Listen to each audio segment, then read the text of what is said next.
Mulle jäi meelde ja ma soovitaksin nende meessoost kandideerijatele kindlasti tulla sinna valikuprotsessile osalema, sest siin teid ootavad kaks väga noort ilusat tüdrukut, kes hakkavad teiega tundidega rääkima.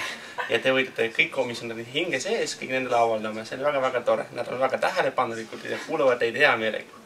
Mind võttis vastu David. David, noh. Ma arvan, see on noored kooli taktika selline, et naisi huvitavad mehed ja mehi huvitavad naised. Aga see on väga õige, ma arvan.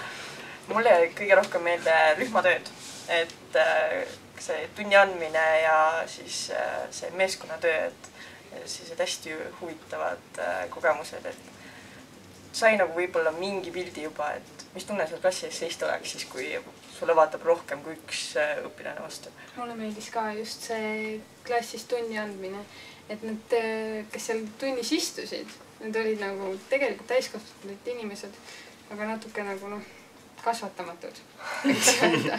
Et endal oli tegelikult väga naljakas ja ma kujutan ette, et tuleb ette neid naljakaid hetki ka koolis. Aga samas need testid olid huvitavad, aga aegavõtvad. Et kindlasti peab olema kannatust. Mulle tegelikult kõige rohkem jäi meelde see sisemine värin. Ehk siis üle pikka aja ma sain teha midagi sellist põnevat, väljakutsuvat. Ma ei teadnud, kuidas see lõppkokkutes siis kujuneb. Aga see sisemine värin oli selline hästi hea põnev mootor, mis pidevalt genereeris selliseid uusi huvitavaid ideid, et selle najal ma tegelikult sain kogu selle kandideerimisprotsessi siis suhteliselt enda arvates hästi hakkama.